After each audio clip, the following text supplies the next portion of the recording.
자, 구속의 내비게이션을 한번 보면요. 우리가 구속의 내비게이션은 이런 그림을 볼 거예요. 그쵸? 자, 이 그림을 보게 되면 좀 헷갈려요, 사실. 그리고 이거에 대해서 눈에 탁탁 안 들어오잖아요. 근데 첫 번째 우리가 해야 될 거는 어떤 거냐면, 하나님께서는 인치는 사업이 시작이 되면서, 흔들림. 요게 이제 하나님 백성들한테 일어날 사건이고요. 여기가, 우리가 이른 비 내릴 때와 같이 늦은 비가 이때 내리는 거죠. 근데, 늦은 비하고 이른 비 그 내리는 시점은, 이른 비는 열흘 동안 기도하고 나서 바로 내렸잖아요. 그래서 늦은 비도 그 기간은 너무나 짧을 거예요. 그러면 그 전에 준비가 돼 있어야 되잖아요. 그래서, 이때, 5, 6번, 2번에서 6번까지 요 사건을 우리가 하나씩 좀 보면 내가 어느 상태에 와 있는지를 알 수가 있어요. 그래서 요걸 한번 우리가 오늘 하나씩 점검해 가면서 그럼 내 상태는 어딘가? 만약에 예수님께서 지금 이때를 거의 준비하고 계시는데 나는 지금 2번에서 지금 머무르고 있다라고 생각을 하면 빨리 3번, 4번, 5번까지 내가 경험하는. 근데 사실 4번을 경험하는 사람도 이게 복합적으로 다 경험을 하는 거예요. 단계별로 가는 게 아니고 복합적으로. 2번에 있는 사람이 지금 5번에까지 가 있는 사람이 있어요. 2번하고 5번까지 쭉 같이 가는 거라 이거죠. 그럼 하나님 백성은 여기에서 일어나는 사건이 있고 그 다음에 이 흔들림의 사건은 어디부터 나오냐면 일요 휴업령이 진행될 때 흔들림이 나오기 시작해요. 일요 휴업령이 진행될 때. 여기 보면 자, 국가적 일요 휴업령 우리 재림교회에서는 무엇이라고 얘기하냐면 일요일 법령이 제정이 되면 그때 우리가 깨어서 준비하자. 이렇게 생각하거든요. 근데 아니라는 거죠. 준비는 이미 일요 휴업령이 내리기 전에 다 끝났어요. 이때 준비가 안 된 사람은 늦은 비도 못 받고 일요 휴업령에 모두 떨어지게 된다는 거죠. 그러면 요 사건들이 어떤 사건에 의해서 우리가 흔들리게 될 거냐? 그걸 하나씩 디테일하게 봤으면 좋겠어요. 하나씩 보겠습니다. 자, 이 흔들림을 주는 이유가 있어요. 흔들림을 주는 이유가 뭐냐면 늦은 비 성령을 준비하게끔 하기 위해서 흔들리는 거예요, 지금. 그래서 그릇을 깨끗이 하는데 지금 더러운 것들이 되게 많잖아요. 더러운 것이 뭐예요? 우리의 자존심, 그 다음에 세상에 얽매이고 있는 것들이 너무나 많아요. 근데 사실 그거를 내가 없애고 싶어도 못 없애요, 이건. 왜? 본성에 그게 탁 달라붙어 있기 때문에. 그래서 하나님께서 계속 흔들어 주는 거예요. 그냥 버리게 하기 위해서. 그걸 우리가 좀 보도록 하겠습니다. 이 일 후에 다른 천사가 하늘에서 내려오는 것을 보니 큰 권세를 가졌는데 그의 영광으로 땅이 환하여지더라. 네, 여기서 보면 계시록 18장 1절에는 늦은 비 성령, 영광이 어제도 뭐라 그랬죠? 품성이라고 그랬잖아요. 우리가 늦은 비 성령을 받을 때는 성령을 딱 받고 나타나는 증거가 뭐냐면 이 사람을 보면 정말 너무 품성이 예수님과 같은 품성으로 다 보게 될 거예요. 그래서 그 사람이 말만 하면 사람들이 거기에 빠져들게 되는 거예요. 왜?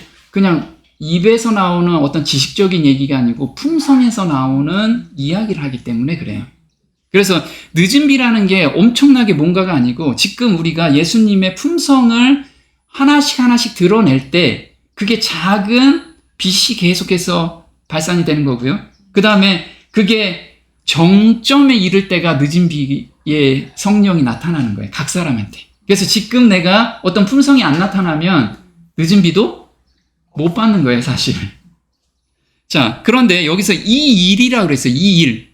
우리가 항상 읽을 때 이 일은 어떤 일이냐 이거죠. 어떤 일이냐면 바로 계시록 17장 1절의 이야기입니다. 이리 오라 많은 물 위에 앉은 큰 음녀에 받을 심판을 내게 보이리라. 네. 자, 이 일 후라는 건 뭐냐면 지금 요한이 계시록 17장에 큰 음녀가 이 세상이잖아요. 그 큰 음료가 누구고 그리고 어떻게 심판을 받을 건지 계시록 17장에서 쭉 설명을 했어요. 그 일 후에 어떻게 될 거냐면 마지막에 이런 바벨론이 무너지는데 이 영광을 받은 사람들이 무너지게 할 거다. 그래서 칼과 싸움으로 무너뜨리는 게 아니고 뭐로? 성품으로 무너뜨린다는 거예요. 성품으로. 한번 보겠습니다. 신자들이 하나님과 동역자가 되는 진정한 의미를 체험으로 깨닫게 될 때 하나님의 성령이 풍성히 임할 것이며 온 세상은 하나님의 영광으로 환하여질 것이다. 우리가 하나님의 사업에 온전히 헌신할 때 하나님께서 그의 성령을 한량없이 부으심으로써 그것을 인정하실 것이다. 그러나 교인들의 대부분이 하나님의 동역자가 되지 않는 한 성령을 부으시는 일은 없을 것이다. 네, 여기서 보면 우리가 늦은 비를 받는 유일한 조건이 나왔어요. 그건 뭐냐면 하나님의 사업에 온전히 헌신할 때. 온전히 헌신할 때. 여기 보시면 온전히 헌신할 때인데 그러나 교인들의 일부분이 아니고 대부분이 어디냐면은 90% 이상이죠. 90% 이상은 하나님의 동역자가 되지 않는 한 성령을 부어주시는 일은 없을 것이다. 근데 성령이 지금 늦은비 성령이 마지막으로 부어지게 돼 있어요. 거의 끝점에 와 있잖아요. 그럼 하나님 보시기에는 그 백성들이 흩어져 있지만 준비가 돼 있는 거예요. 우리가 준비가 안 돼 있는 거지 하나님 입장에서 준비된 사람들이 있어요. 그게 숫자가 거의 다 찼다라는 거예요. 숫자가. 근데 여기서 보면 신자들이 하나님과 동역자가 되는 진정한 의미를 체험으로 깨달을 때라고 합니다. 체험으로 깨달을 때. 그럼 이론적으로 많은 것을 아는 것도 중요하지만 내가 하나를 실천하는 것. 성령에 의해서 실천하는 것. 내가 실천하는 게 아니고 그 성령의 능력을 한 번이라도 깨달은 자들이 많아지면 이제 드디어 늦은 비가 내려지게 될 거예요. 그러면 아까 그 구속의 내비게이션을 보면 흔들림 1이 있고 흔들림 2가 있습니다. 왜 흔드냐 이거죠. 이 흔드는 이유가 이런 거예요. 보라, 내가 도둑같이 오리니 누구든지 깨어 자기 옷을 지켜 벌거벗고 다니지 아니하며 자기의 부끄러움을 보이지 아니하는 자는 복이 있도다. 네, 계시록 16장 15절에는 흔드는 이유가 뭐냐면 내가 도적같이 올 거기 때문에 깨어 있으라는 거예요. 우리가 지금 어떤 일이 발생할 때 그 일이 생겼는데 그 일이 흐지부지 지나갔어요. 그러면 반짝 깼다가 어떻게 해요? 다시 자고 있다 이거죠. 잔다는 건 뭐냐면 내가 긴장감. 우리 예수님 오실 거라고 생각하는데 그렇게 살질 않아요. 자, 만약에 예수님이 6개월 후에 오신다. 그럼 우리가 무엇을 하고 살 거냐 이거죠. 우리가 새로운 옷을 쇼핑을 할 때도 생각이 바뀌어질 거고 그 다음에 돈을 가지고 있는데 이 돈을 어떻게 쓸 건지도 생각이 바뀔 거라는 거예요. 이게 깨어있다라는 거예요. 언제 올지 모르니까 꼭 깨어있는데 깨어서 자기 옷을 지키래요. 우리 자기 옷이 뭐라고 그러죠? 항상 믿음으로 말미암는 의. 이 경험을 우리가 반드시 경험을 하고 그 경험을 계속해서 해야 된다는 거예요. 그게 믿음으로 말미암는 의가 벗지 않는 거라는 거죠. 또 한 번 볼게요. 이러므로 너희는 장차 올 이 모든 일을 능히 피하고 인자 앞에 서도록 항상 기도하며 깨어 있으라 하시니라. 네. 자, 너희는 장차 올 이 모든 일을 능히 피하고 인자 앞에 서도록 보면은 앞으로 우리한테는 큰 환란이 올 거예요. 이게 이따 흔들림에서 흔들림 2의 두 번째에서 우리한테 굉장히 큰 핍박이 올 겁니다. 외부에서. 내부에서도 핍박이 오겠지만 그리고 늦은 비 성령을 받고 전파할 때 엄청난 핍박이 오고 마지막에는 이 세상에서 창세 이후로 이렇게 큰 고통이 없는 그런 환란이 우리한테 올 거예요. 근데 지금 이야기하시는 게 그거예요. 너희는 장차 올 이 모든 시련이에요. 모든 일을 능히 피하고 인자 앞에 서도록 항상 기도하며 깨어래요. 기도하며. 자, 또 한번 볼게요. 근신하라. 깨어라. 너희 대적 마귀가 웃는 사자같이 두루다니며 삼킬 자를 찾나니. 네, 여기서 보면 근신하고 깨는 이유가 뭐냐면 마귀는요, 우리가 조금이나마 방심하면 바로 채가요. 무엇을 채가요? 생각을 채가요. 생각을. 그럼 거기에 계속해서 우리가 끌려가게 돼 있어요. 그래서 깨어 있는다는 건 뭐냐면 예수님이 곧 오신다라는 것을 생각하면 깨게 돼요. 근데 우리가 다른 걸 생각하면 깰 수가 없어. 그래서 우리가 재림교회라는 게 뭐냐면 재림기별을 항상 생각하고 내일 올 거라고 예수님께서 내일 오신다고 생각하면 오늘 깨어 있을 수 있다라는 거예요. 그래야 틈이 안 생긴다는 거예요. 틈이. 또 한번 볼게요. 모든 기도와 간구를 하되 항상 성령 안에서 기도하고 이를 위하여 깨어 구하기를 항상 힘쓰며 여러 성도를 위하여 구하라. 네. 그래서 지금 사도들은 항상 이 얘기를 한 거예요. 그래서 사도 베드로나 사도 바울은 예수님이 자기 살아생전에 오실 거를 생각하고 살았어요. 그러니까 항상 깨어 있는 거예요. 그래서 자기 제자들한테 그리고 말씀을 듣는 사람들한테 항상 이 얘기를 한 거예요. 근데 여기서 보면 모든 기도와 간구를 하되 항상 성령 안에서 기도하고 지금 요 위에서도 기도하라고 계속 나오잖아요. 기도하며 깨어 있으라. 기도하며 깨어 있으라. 근데 우리가 정로의 계단에서 기도의 응답은 언제 들어와요? 기도할 때. 그래서 우리가 우리가 응답받는 기도, 그게 11단계 정도 있을 거예요. 10단계인가 11단계. 응답받는 기도. 그럼 응답받는 기도라는 건 어떤 거냐면 하나님의 뜻에 맞춰서 기도하면 하나님이 바로 들어주시죠. 그럼 하나님의 뜻을 알아가는 것이 우리가 정로의 계단이라는 거지. 그래서 하나님의 뜻과 내 뜻이 온전히 합해지면 그때가 하나님과 합한 자라고 하나님께서 말씀을 해주시는 거예요. 근데 우리는 내 뜻을 이루어지게 하기 위해서 기도를 해요. 이거 하나님 일인데 왜 안 들어주세요, 하나님? 이렇게 얘기하거든. 근데 그거 하나님 보시기에는 하나님이 이게 너 그거 들어주면 다른 길로 갈 텐데 걱정이 돼서 하나님이 안 들어주시는데 원망을 해 또. 내가 10번은 기도했는데 왜 안 들어주세요, 하나님? 이렇게 한다고. 그 하나님의 뜻에 맞춰서 기도한 게 아니라는 거죠. 자, 우리 이 그림 많이 보죠? 흔들림을 주는 이유가 이 그림에 딱 들어가 있어요. 흔들림을 주는 이유. 자, 흔들림을 줄 때 처음에 우리가 지금 애굽에서 출애굽할 때 사람들이 어떻게 해요? 아까 뭐만 준비했죠? 텐트 준비하고 먹을 거 준비하고 양 다 준비하고 갔어요. 그게 마차야. 마차로 끌고. 근데 여기도 출발 못한 사람이 있어요. 그냥 애굽에서 안주하는 사람이 있죠. 그 사람들은 이 여행도 못하는 거예요.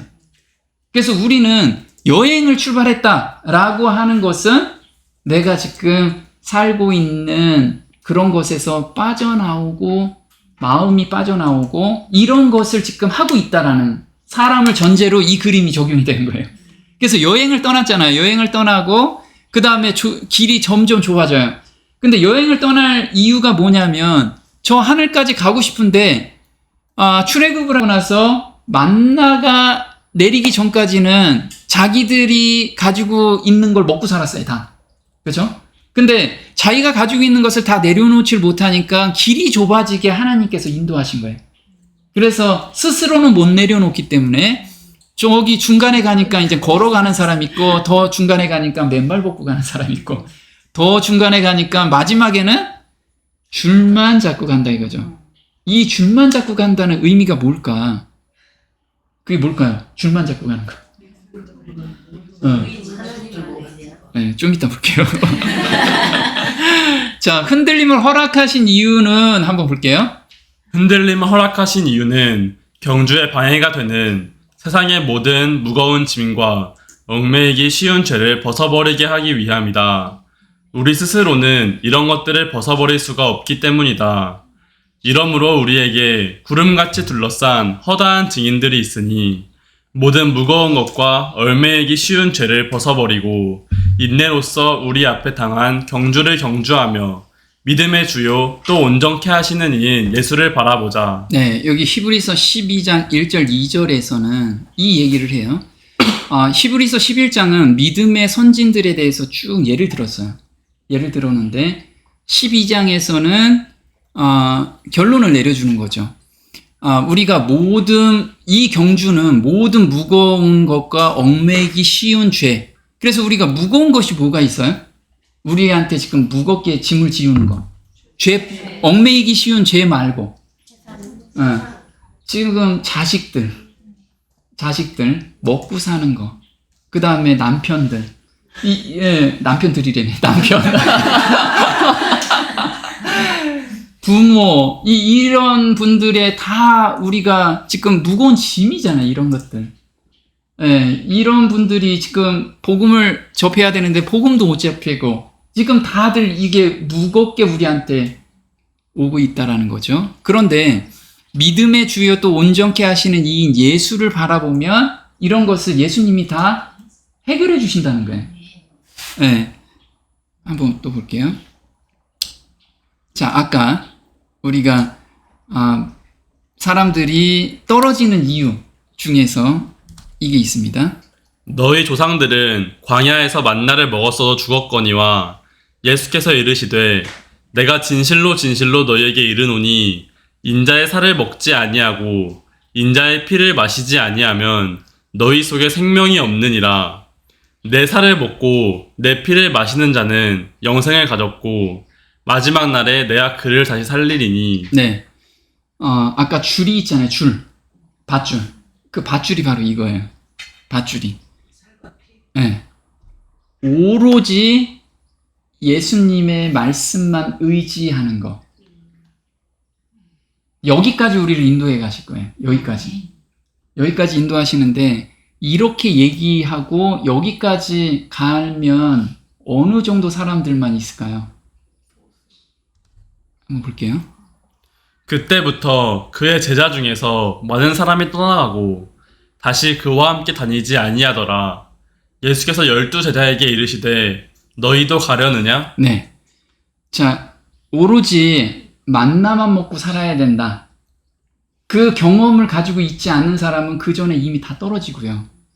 그 다음에 그거 맞아. 만나만 먹고 살아야지. 하나님 말씀에만 의지해야지 라고 하는데 경험이 없는 사람들은 이렇게 예수님 시절에 대다수의 사람들이 다 떠나간 거예요.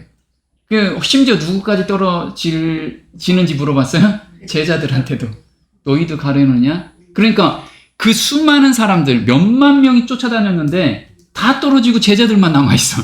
그래서 너희들도 가려느냐? 이렇게 얘기한 거예요. 왜? 앞으로 살려면 내 입에서 나오는 말로만 온전히 살 수 있느냐? 이걸 물어본 거예요. 우리한테 한번 반문해보자 이거죠. 정말 마지막 때는 하나님 말씀만 의지한다는 건 뭐냐면요. 그 말씀에 오로지 순종하는 거. 순종할 수 있느냐. 그걸 경험을 갖고 있느냐. 이게 중요한 거죠. 자, 이게 숫자가 나오는데 무슨 숫자 같아요? 31. 한 달 같아요? 31일. 자, 이게 어떤 거냐면 우리가 재림교에 재림기별을 했죠. 세체청사의 기별을 전파하고 실망이 있을 때 남은 숫자예요. 거의 그때 숫자적으로는 10만 명 이상이 참여를 했는데 실제로 남은 사람은 31명. 이 31명은 이론적으로 받아들인 게 아니고 자기 삶 속에서 이 일을 겪고 있었던 거예요. 그래서 이 일을 본인이 경험을 하다 보니까 이게 하나님의 역사라고 생각하고 간 거예요. 한번 읽어볼게요. 이 재림운동에는 200여 명의 목사와 8만 이상의 평신도가 가담하였다. 1844년에는 극소수의 사람만 남았다. 남은 사람을 보니 31명. 자랑할 것이 없고 대단한 사람도 없다. 중학교 선생 하나 사표 낸 사람, 선장 하나 퇴역한 사람, 돈도 없고 주머니 다 털린 아무것도 없는 사람들, 교파에서 쫓겨난 목사들이 남았다. 네, 이런 사람들. 그러니까 극소수인데 이 극소수도 대단한 사람이 없었다는 거죠. 대단한 사람들 설교 잘하고 그다음에 이때 재림교회 재림 기별을 그 운동에 참여한 사람들 중에서 굉장히 쟁쟁한 사람들이 되게 많이 참여를 한 거예요. 그러니까 그 사람들 설교를 들으면 엄청나게 많은 사람들이 막 감동을 받고 거기서 간증하고 막 그런 사람들이 결국은 다 떨어졌다는 거예요. 결국은 다 떨어졌는데 왜 떨어졌냐면 부류가 세 부류로 우리가 열매로 그 사람을 안다고 얘기했죠. 지금 내가 믿음이 있노라 라고 했는데 결국은 열매로서 그 믿음이 증명이 된 거예요. 첫 번째 부류는 이런 열매였어요. 재림을 진심으로 믿고 준비한 사람들은 이 일이 겪고 나서 너무 슬픈 거예요. 너무 슬퍼서 하나님께서 우리가 잘못 본 게 무엇입니까? 하고 다시 성경을 보게 된 거예요. 왜? 이거는 하나님의 역사라고 자기가 믿었기 때문에. 또 어떤 부류는 이런 부류예요. 재림의 기별은 받아들이긴 했지만 마음에 기쁨이 없고 두려움으로 기별을 받아들인 사람들. 네, 이 사람들은 다시 돌아갔는데 어떤 사람이에요? 지금 우리 기별을 다 받고 있어요. 여기 계신 분들 다 받고 있잖아. 그리고 상당수가 다 앞으로 재림이 올 거고 그 다음에 우리 이 역사가 이렇게 일어날 거라는 걸 다 아는데 뭐가 없어요? 마음에 기쁨이 없어. 이걸 참여하는데 기쁨이 없는 거예요. 억지로 참여하는 거. 왜? 무서워서. 두려움으로 기별을 받아들인 사람들. 곧 오시니까 내가 빨리 참여해야지. 곧 오시니까 나 빨리 준비해야지. 이런 사람들은 다시 다 돌아갔다는 거예요. 다시 다 돌아갔다는 거. 또 이런 사람이 있어요. 정면으로 재림의 기별을 거절한 명목상의 그리스도인들. 네, 이런 사람들이 이제 조롱하기 시작했어요. 그러니까 재림의 기별을 그거 없어 하는 부류들이 있죠. 이제 저기 하면서 떨어지면서 이런 게 잘못됐어 이제. 이래서 오히려 더 핍박하는 그런 게 생겨나게 됩니다. 자, 그래서 한번 보겠습니다. 조금 전에 그 그림을 제가 한번 도표로 만들어 봤어요. 좀 이해가 쉽게. 자, 흔들림 원은 고든 증언이라고 하고요. 그 다음에 부흥과 개혁이 있어요. 흔들림이 있어서 거기에 남은 자들은 부흥과 개혁이 있어요.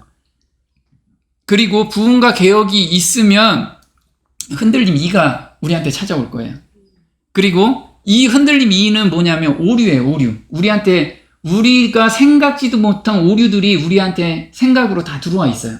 그것이 어떤 건지 좀 볼 거예요. 그리고 대속죄일의 경험적 신앙. 우리, 언제 지금 하고 있죠? 안식일에 셋째 천사의 기별을 우리가 지금 공부하고 있어요. 거기에서, 심판에 대해서 지금 이야기를 하고 있잖아요. 이 심판에 대한 경험을 지금 하라는 거예요, 지금. 지금 하지 않으면, 설 때 하나님의 심판대 앞에 서게 돼요. 우리가 지금 하면 하나님의 심판대 앞에 설까요, 안 설까요? 안 서요. 왜 안 서요? 예수님이 대신해서 서주세요. 우리가 예수님이 변호사이니까 변호사가 대신 가는 거예요, 우리한테. 그래서 우리가 지금 경험을 해야 돼요. 대속죄일의 경험을. 그 후에 뭐가 있냐면 흔들림 2가 나오는데 이때는 외부적인 핍박이 엄청나게 있을 거예요. 그래서 이 핍박을 우리가 견딜 수 있게끔 지금 훈련을 하고 계신 거예요, 하나님이. 이게 끝나면 뭐가 와요? 늦은 비 성령이 드디어 내려요. 그래서 늦은 비 성령을 받기 위해서 우리를 지금 체질하고 계신다는 걸 꼭 기억했으면 좋겠습니다. 그래서 한번 볼게요. 흔들림은 그럼 무엇으로 흔들리느냐? 여기서 나오는 게 라오디게아 기별로 흔들린다. 그럼 라오디게아 기별이 무엇인지 우리가 명확하게 좀 알고서 진행해 보자고요. 그리고 이 기별을 안 사람들은 지금 여기 흔들림 1에서 대속죄일의 경험까지는 재림교 내에서 우리한테 핍박을 해요. 이 경험을 하고 있는 사람들을 다 핍박하게 될 거예요. 그리고 흔들림이 이쪽 오류 핍박은 외부에서 이제 핍박이 들어올 거고. 그러면 부흥과 개혁은 뭐냐면 생각과 생활 패턴을 하나님 백성에게 맞춰서 철저하게 바꿔라. 이게 부흥과 개혁이에요. 그리고 흔들림이 오류는 뭐냐면 영혼 불멸설과 일요일 신성설로 우리를 흔든다는 거예요. 그럼 우리가 지금 생각할 때 뭐가 있냐면 우린 영혼 불멸설을 믿지 않죠. 네. 그러면 난 별로 안 흔들릴 것 같아. 두 번째, 일요일 신성설 우리 안 믿잖아요. 이 두 가지로 흔들리는데 그럼 나는 안 흔들려도 되잖아. 근데 이게 우리 속에 너무나 크게 들어온 변형돼서 들어온 것들이 너무 많다는 거예요. 그게 뭐냐면 하나님보다 과학과 철학, 그 다음에 인간의 논리를 더 신뢰한다는 거예요. 더 신뢰한다는 거. 자, 그 다음에 요거는 이제 좀 이따 볼게요. 그래서 요즘 우리 주변에서 나는 내가 과학적으로 믿는 거, 과학적으로 증명된 것만 믿을 거야. 주변에 이런 사람들 되게 많죠. 네, 이런 사람들이 더 많아지는데 그게 누구한테도 들어와? 네, 우리 안에도 다 들어와 있어요. 왜? 똑똑한 사람들. 그러니까 대학교 막 졸업하고 대학교 이제 나온 사람들은 어때요? 그거 증명됐어요? 이리 얘기하거든. 그거 어디서 증명됐어요? 이런 것들. 과학을 굉장히 신뢰하는 그런 무리들이 더 많이 생길 거예요. 그 다음에 대속죄일의 경험적 신앙. 이거는 심판받을 자처럼 매일 심령을 살피고 회개의 경험을 가지라는 거고, 그 다음에 외부의 핍박이 심해질 거다. 그럼 요거를 역사는 반복되기 때문에 구약에서 한번 볼게요. 구약에서 흔들림 2일은 어떤 거냐면 출애굽에서 열재앙이에요. 열재앙. 그럼 열재앙이 왜 우리한테 주어졌는지 그걸 우리가 조금만 성경에서 알게 되면 우리 지금 상황하고 조금 비교가 될 거예요. 그리고 세상에 얽매이는 것에서 벗어나라. 이게 흔들림 1의 목적이었어요. 자, 부흥과 개혁은 뭐냐면 아까 철저하게 하나님 백성에 맞춰서 생활 패턴을 바꾸라고 그랬잖아요. 근데 출애굽하고 나서 시내산에서 뭘 줬어요? 십계명. 십계명과 법규와 규례와 그러니까 먹을 것과 정한 짐승과 부정한 짐승 나눠주고 다 한 이유가 뭐예요? 하나님 백성의 생활 패턴에 맞춰서 너희들은 이제 곧 하늘나라에 갈 건데 거기 가서는 그 나라의 생활 습성을 맞춰줘야 되잖아요. 그래야 거기 적응해서 살 거잖아요. 그래서 이때부터 이제 주어진 거예요. 그럼 우리가 여기에서 하늘의 그 규례와 율례와 그 패턴을 배우지 않으면 우리 하나님께서 데리고 가도 거기서 살 수가 없는 거야. 자기는 너무 불편한 거예요, 그게. 그래서 하나님께서 지금 훈련하고 있는 거죠. 그리고 여기선 만나만 먹고 사는 삶에 대해서 이게 출애굽기 16장에는 만나에 대해서 이야기해요. 자, 그 다음에 흔들림이 오류에 대해서 이 오류가 금송아지 배교예요. 자, 금송아지 배교인데 이 배교는 어떤 거냐면 애굽에서 이끌어낸 신이라고 얘기를 해요. 자기들이. 금송아지를 만들고 이거는 누구다? 자기들을 애굽에서 이끌어낸 하나님이다. 이렇게 해요. 하나님이다. 그럼 우리도 마찬가지예요. 우리 안에 뭔가가 하나님처럼 있는 것들이 되게 많다는 거죠. 자, 그 다음에 대속죄일에 대해서 그 다음에 흔들림이는 시딤이나 외부 공격이 이때 막 일어나요. 언제? 가나안 들어가기 전에 이제 엄청난 공격들이 들어오기 시작하죠. 자, 또 그럼 사도 시절에 한번 볼게요. 자, 사도 시절에는 흔들림 2부터 한번 넘어갈게요. 흔들림 2 맨 이쪽은 마가의 다락방이에요. 마가의 다락방에 들어간 이유가 뭐죠? 무서워서 들어갔어. 무서워서. 그렇죠? 왜? 외부의 핍박이 너무 심해서요. 왜? 예수님이 십자가에 못 박히셨는데 자기들도 그럴까봐 마가의 다락방에 들어가 있었다는 거죠.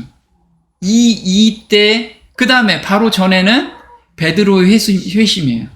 베드로가 굉장히 회심을 하고 그 다음에 흔들림 2 오류에서는 자기 확신. 베드로가 굉장히 자기 확신을 갖고 갔어요. 그 다음에 부흥과 개혁. 예수님께서 성령을 각 제자들한테 주게 되죠. 그래서 병 고치는 일도 있고 하나님 일을 온전히 하게 돼요. 근데 이렇게 하면서도 제자들은 어때요? 내부에서 막 다투어 또 계속 다투고 이렇게 간다 이거죠. 그리고 첫 번째 제자들은 이 고든 증언을 흔들림 1에서 겪게 되는 경험이 뭐냐면 그물과 배를 버리고 온전히 예수님만 따라가요. 이게 흔들림 완의 경험, 우리가 경험해야 될 일들이에요. 이게 전체적으로 우리가 공부할 겁니다. 자, 그럼 고든 증언에 대해서 한번 볼게요. 먼저 이제 제가 지금 준비한 것은 아까 출애굽에서 전체적인 걸 쭉 한번 볼 거고요. 그 다음에 제자들에 대해서, 신약에 대해서 쭉 한번 볼 거예요. 그리고 지금 흔들림 원에서 이 도표에서 이야기하는 것을 예언의 신에서 맞춰보고 한번 이해를 좀 해봤으면 좋겠어요. 그래서 흔들림 원, 고든 증언은 어떤 거냐면 이겁니다. 나는 내가 본 흔들림의 의미를 물었는데 그것은 라오디게아 교회에 보내는 참된 증인의 권면으로 인한 결과임을 보여주었다. 이 권면은 그것을 받아들이는 자들의 마음속에 작용하여 그들로 하여금 수준을 높이게 하고 진리에 매달리도록 이끌 것이다. 어떤 이들은 이 바른 증거를 저버릴 것이며 그것을 대항하여 일어나게 된다. 이로 인해 하나님의 백성들은 흔들림을 경험하게 될 것이다. 네. 여기서 흔들림 원에서는 이걸 본 거예요. 라오디게아 교회에 보내는 참된 증인의 권면에 사람들이 많이 흔들리는데 이거는 내부, 교회 안에서 흔들리는 거예요. 그래서 라오디게 기별을 경험한 사람들을 경험하지 못한 사람들이 굉장히 핍박하기 시작한다는 거예요. 그러면 라오디게아 기별이 무엇인지 우리가 좀 더 분석해 보면 되겠죠? 볼게요. 나는 참된 증인의 증거가 절반도 주의를 끌지 못하고 있는 것을 보았다. 교회의 운명이 달려있는 이 엄숙한 증거가 전적으로 무시당하거나 가볍게 평가되고 있다. 이 증거는 깊은 회개를 불러일으킬 것인데 그것을 진심으로 받아들인 모든 자들은 순종하여 자신을 순결하게 될 것이다. 네. 자, 이 라오디게아 기별을 배우고 또 받아들이는 사람들은 무엇을 하게 되냐면요. 그 받아들였다는 증거가 뭐냐? 그거는 깊은 회개. 그래서 내가 정말 라오디게아 기별을 받아들였는지 안 들었는지는 본인 스스로 알아요. 이건 회개를 불러일으키는 기별이라는 거죠. 회개를. 그러면 라오디게아 기별이 어떤 건지 잠깐 볼게요. 내가 너를 고하노니 내게서 불로 연단한 금을 사서 부요하게 하고 흰 옷을 사서 입어 벌거벗은 수치를 보이지 않게 하고 안약을 사서 눈에 발라보게 하라. 볼지어다 내가 문 밖에 서서 두드리노니 누구든지 내 음성을 듣고 문을 열면 내가 그에게로 돌아가 그로 더불어 먹고 그는 나로 더불어 먹으리라. 네. 자, 많이들 들어보신 거죠. 계시록 3장 18절 20절에 18절에는 라오디게아 기별이 우리가 불로 연단한 금, 그게 뭐라 그러죠? 불로 연단한 믿음. 자, 믿음이 생기는 건 어떤 거예요? 시련이 있을 때 믿음이 생기는 거예요. 시련이 있을 때.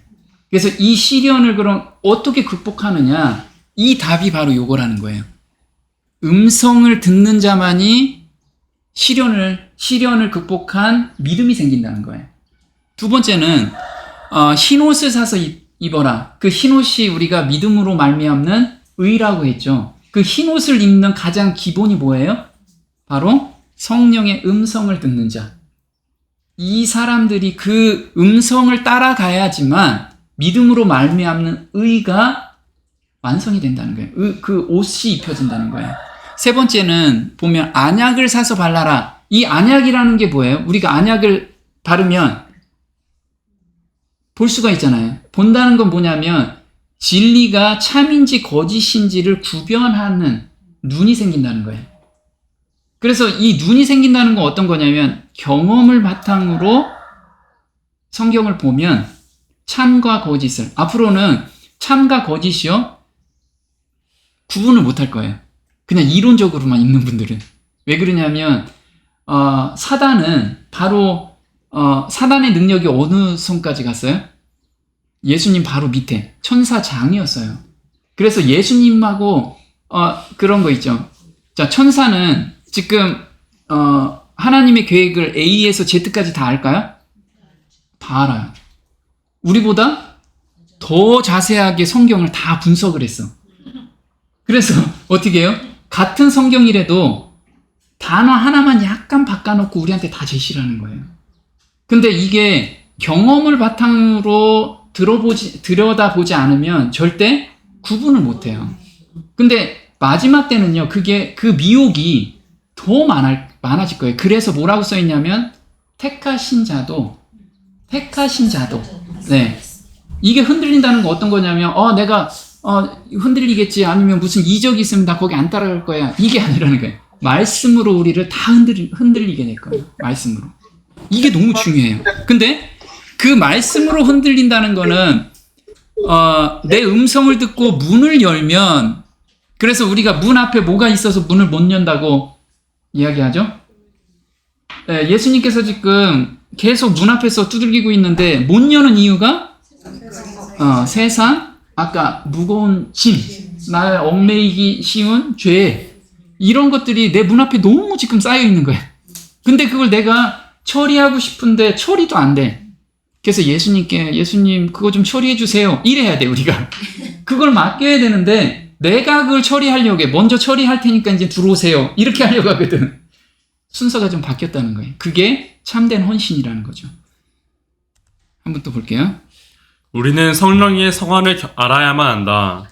우리는 거룩한 영이 우리 속에서 역사하도록 열렬한 기도 가운데 하나님을 찾아야 한다. 그때 하나님께서는 인간의 모본에 의하여 영광을 받으실 것이다. 우리는 하나님과 동역자가 될 것이다. 네. 자, 여기서 보면 내 음성을 듣는 게 뭐라고 했어요? 성령의 성화를 알아야 된다. 안다는 거 우리가 경험하다라는 뜻이에요. 안다, 경험하다. 그래서 성령을 경험해야 된다는 거죠.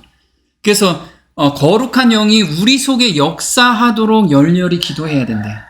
열렬히 기도. 이게 라오디게아 핵심 기별이라는 거예요. 성령을 받아들여라. 그래서 성령의 음성을 듣거나 성령대로 우리가 따라가면 그때부터 뭐가 와요? 핍박이 온다 이게. 성령 없다. 니네 무슨 소리냐? 이런 얘기한다 이거죠. 자, 성령의 능력과 음성을 듣는 것으로 흔들리게 될 것이다. 볼게요. 우리는 이제 셋째 천사의 기별의 사업이 마쳐지려는 때에 이르렀다. 이때 사단은 그의 때가 얼마 남지 않았음을 알므로 더욱 능력을 증가시켜 일할 것이다. 동시에 성령의 은사를 통하여 성령이 쏟아 부어질 때에 다양한 성령의 역사가 우리에게 이르러 오게 될 것이다. 이것이 늦은 비의 때이다. 네.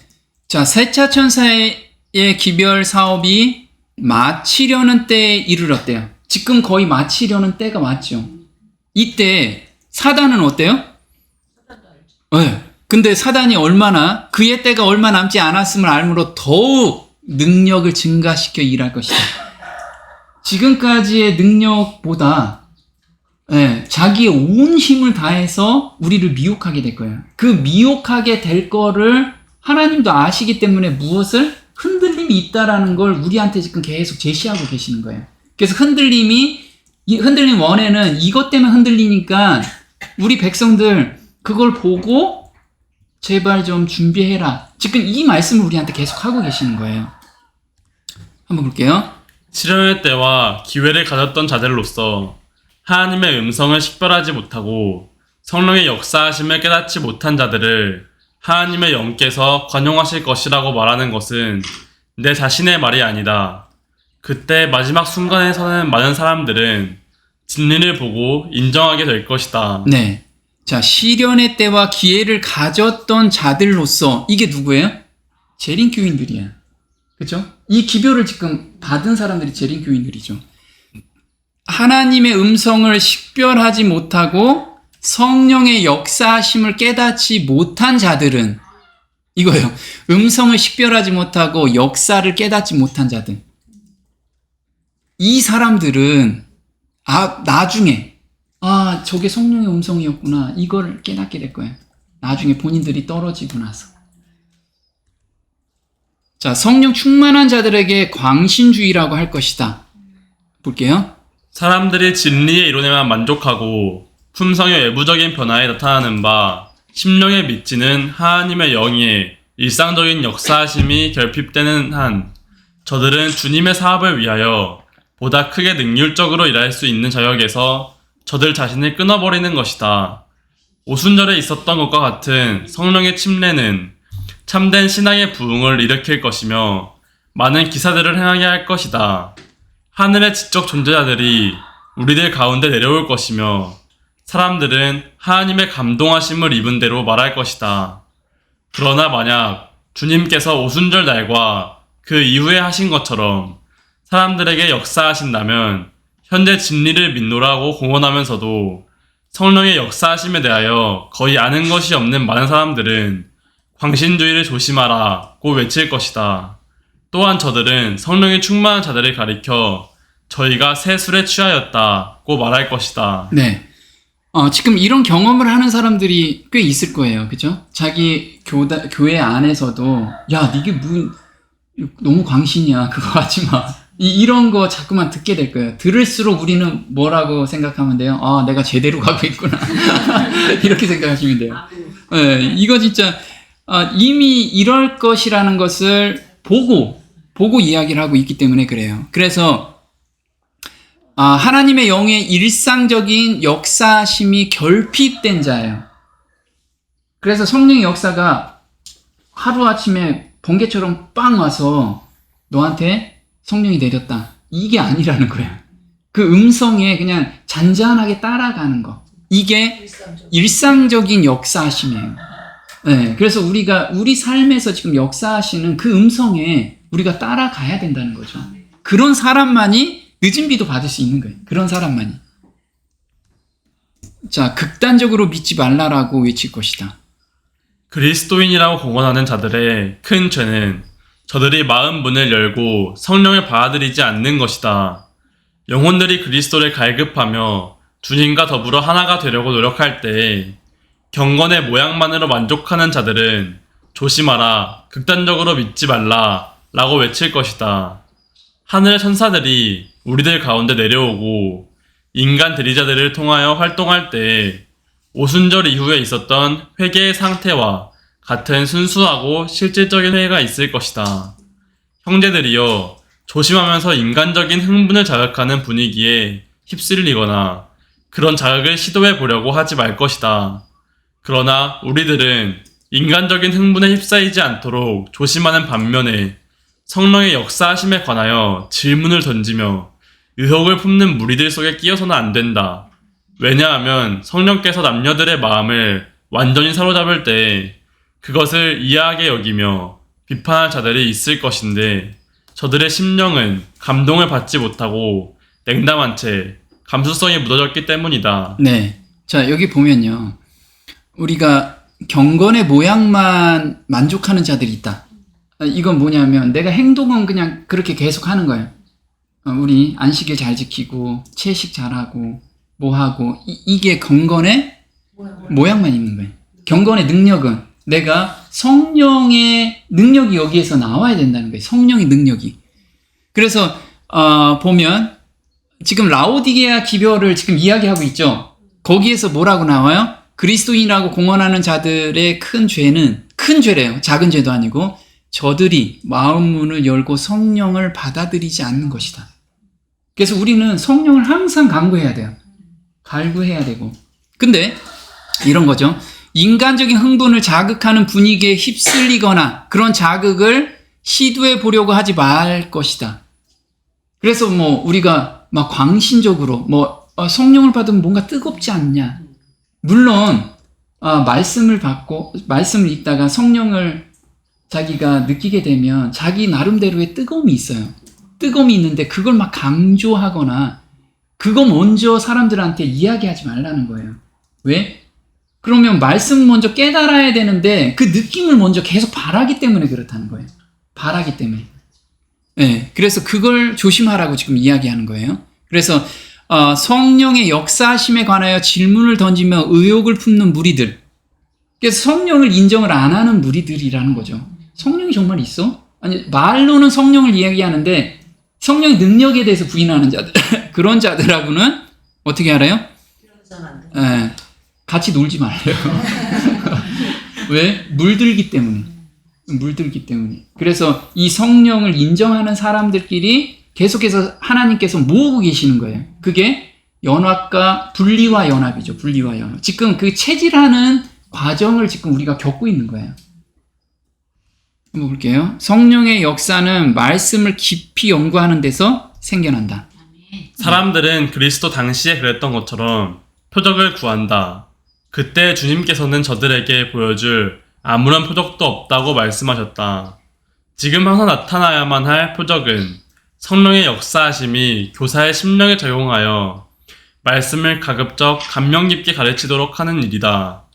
하나님의 말씀은 영이요 생명이다. 사단은 사람들의 정신을 말씀에서 떠나게 하고 말씀 이외에 다른 것을 찾고 기대하게 하는 것보다 더 좋아하는 것은 없을 것이다. 저들은 꿈과 계시 등에 저희 관심을 집중시켜서는 안 된다. 만약 저들이 영생을 원한다면 하나님 독생자의 살을 먹고 피를 마셔야만 한다. 네. 자, 사단이 지금 원하는 게 어떤 거예요? 말씀을 떠나서 그 외에 다른 느낌을 바라는 거. 물론 어떤 사람은 말씀을 읽다가 깊이 연구하다 보면 이런 경험도 있어요. 근데 그게 보편적이진 않다는 거죠. 그러면 우리가 바라고 원하는 건 무엇이냐면 예수님께 표적을 좀 보여주세요. 그런데 예수님께서 답을 주신 게 뭐예요? 성경 외에는 성경으로 너희가 성령을 받을 수 있다라고 지금 말씀을 하고 계시는 거예요. 그래서 우린 여기에 좀 더 집중해야 된다는 거죠. 볼게요. 아무도 어떤 특별한 섭리나 기적적인 현시들이 저들이 주장하는 사업이나 사상의 진실성에 대한 증거가 된다고 생각해서는 안 될 것이다. 만약 우리들이 신자들에게 이런 것들을 보여준다면 저들은 악한 영향과 건전치 못한 감정을 드러나게 될 것이다. 인간의 마음에 작용하는 성령의 진실된 역사는 말씀을 통하여 능력을 주실 것을 약속하셨다. 그리스도께서는 말씀이 곧 영이요 생명이라고 말씀하셨다. 대저 물이 바다를 덮음같이 여호와의 영광을 인정하는 것이 세상에 가득하리라. 네. 그래서 우리가 지금 그리스도께서 약속하신 게 무엇이라고 말씀을 하시냐면 이거죠. 인간의 마음에 작용하는 성령의 진실된 역사는 내가 정말 성령을 바라고 성령의 능력을 원한다면 말씀을 통하여 능력을 주실 것을 누가 약속했어요? 네, 예수님께서 약속하신 거예요. 그래서 우린 이걸 믿고 물론 성령을 받게 되면 그리고 성령의 능력대로 살게 되면 우리가 감정이 있는 사람이기 때문에 감정이 올라와요. 다들. 네, 그런 경험이 있다 이거죠. 근데 그 경험을 이야기하는 것도 중요하지만 말씀과 함께 그런 경험을 이야기해 주는 게 사람들한테 도움이 된다는 거예요. 듣는 이로부터. 그래서 첫째 천사의 기별은 첫 번째 흔들림은 무엇이다? 성령을 받아들여라. 이게 첫 번째 흔들림이에요. 이 받아들이는 사람을 계속해서 핍박하는 것이 첫 번째라 이거예요. 네, 그래서 그러면 이걸 받는 사람이 두 번째 단계에 넘어가는 게 부흥과 개혁 사업이에요. 그래서 첫 번째 단계를 거치지 못하면 부흥과 개혁도 거칠까요? 못 거쳐요. 출애굽을 해야지만 무엇을 할 수 있어요? 시내사에서 율법을 받을 수가 있고 만나를 먹을 수가 있어요. 근데 우리는 출애굽이 안 된 상태에서 이걸 원하면 지금 너무 힘들어서 이걸 진행하는 거예요. 우리가 부흥 개혁한다고 하면 채식하라고 그러면 어때요? 힘들어 너무. 이건 뭐예요? 첫 단계가 지금 안 된 상태에서 이걸 하려고 하니까 그래. 그래서 첫 단계를 거치고 넘어가야 돼. 출애굽을 하고 넘어가자고요. 자, 그럼 부흥과 개혁은 10분간 쉬었다가 하겠습니다.